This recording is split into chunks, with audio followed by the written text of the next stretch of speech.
You've seen it in a million crime shows, right? Those perfect, crystal clear fingerprints. But how do they actually get them? Well, it's a real art form. And today, we're going to break down the professional technique for getting every last detail onto a standard 10-print card. Let's get into it.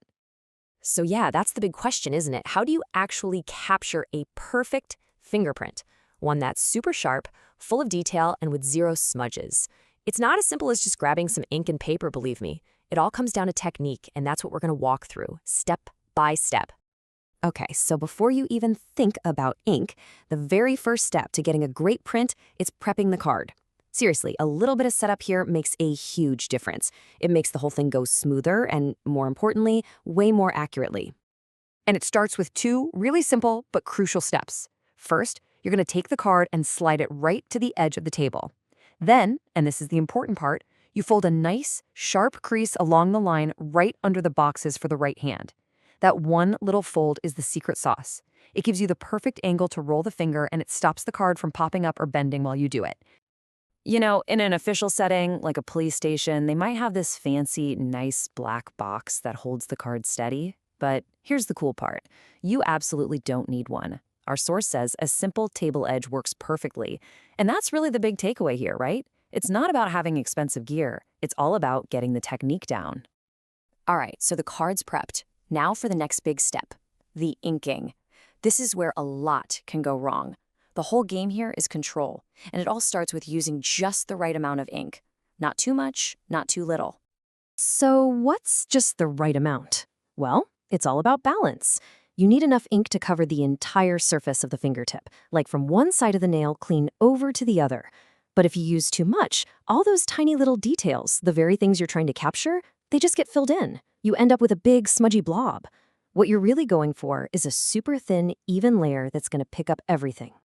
Okay, finger is inked up. We are ready for the main event, at least for the top part of the card. This is the rolled print. It's the standard way to do individual fingers, and there's a really good reason why they do it this way.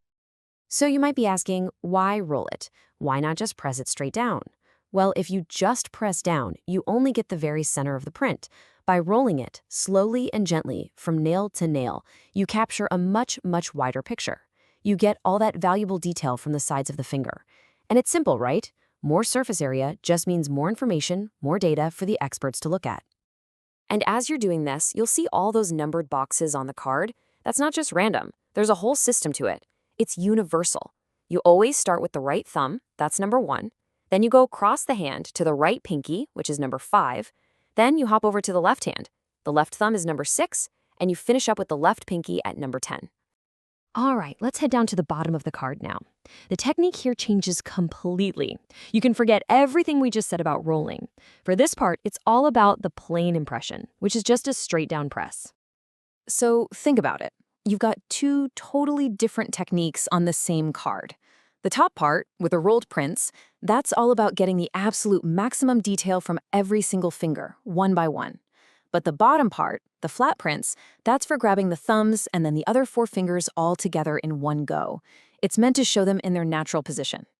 So each section has a very specific job to do.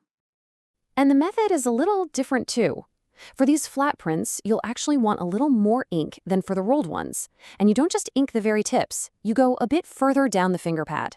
Then it's just a simple, gentle press, straight down, and a clean lift, straight up.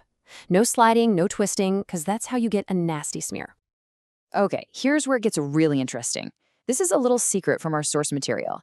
You'd think the hardest part of all this is getting the ink perfect, right? Nope. A lot of the time, the biggest challenge is actually the person you're fingerprinting. I mean, listen to this quote. It's incredible. The expert basically says, I actually find it easier to fingerprint people at autopsies. Why? Because living people, they try to help you too much. They'll instinctively press down really hard, thinking that's what you want. And that extra pressure, that is the #1 cause of smudging. So the key, the absolute key, is for the person taking the prints to be in total control, using nothing but gentle, steady pressure. And really, that just brings it all back home, doesn't it? The whole reason for all this careful work. Every single crease, every roll, every gentle press, it's all designed to do one thing, to make those very small details pop, to make them perfectly clear. Because at the end of the day, those tiny details are what make a fingerprint, well, a fingerprint, a totally unique identifier. So there you have it. That's the technique for capturing the perfect print. But mastering the how just leads us to a much bigger question, doesn't it? Once you've got that perfect set of 10 prints, what stories do they actually tell? What secrets do they hold? And that is where the real investigation begins.